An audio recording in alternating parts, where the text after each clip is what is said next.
बहुत समय पहले की बात है। उज्जैनी के राजा विक्रमादित्य अपनी न्यायप्रियता और साहस के लिए प्रसिद्ध थे। उनकी प्रजा सुखी और संतुष्ट थी।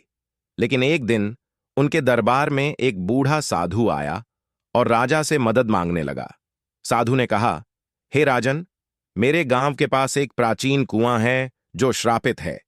जो भी उसमें पानी लेने जाता है वह या तो बीमार हो जाता है या गायब हो जाता है। पूरा गांव भय के कारण प्यासा मर रहा है। आप ही इस समस्या का समाधान कर सकते हैं।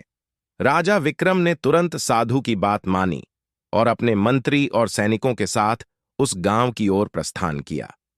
गांव पहुंचने पर उन्होंने देखा कि वह कुआं बहुत ही डरावना और सुनसान था। उसके चारों ओर झाड़ियों और काले पेड़ों ने उसे और भी भयानक बना दिया था।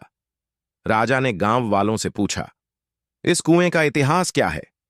गांव के एक बुजुर्ग ने बताया, यह कुआं पहले एक देवता का स्थान था, लेकिन एक बार एक लालची व्यापारी ने यहां आकर देवता की मूर्ति को खंडित कर दिया और उनका धन चुरा लिया।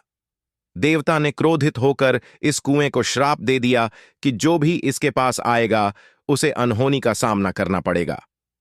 राजा विक्रम ने ठान लिया कि वह इस समस्या का समाधान करेंगे। उन्होंने रात में अकेले कुएं के पास जाने का निश्चय किया। जब वह कुएं के पास पहुंचे तो अचानक वहां से एक भयानक आवाज आई, राजा विक्रम, तुमने इस श्रापित स्थान पर कदम रखा है। क्या तुम जानते हो कि इसका अंजाम क्या होगा? राजा ने निर्भीक होकर कहा, मैं यहां अपनी प्रजा की भलाई के लिए आया हूं। मुझे बताओ कि इस श्राप को कैसे दूर किया जा सकता है। तभी कुएं से एक प्रकाश प्रकट हुआ और उसमें से वही देवता प्रकट हुए।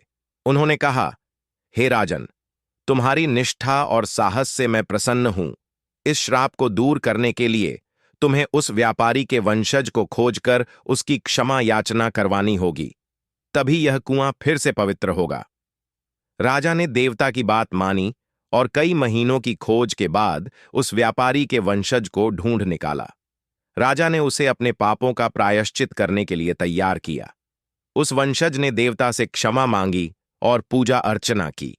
देवता ने प्रसन्न होकर कुएं का श्राप हटा दिया। गांव के लोग खुशी से झूम उठे।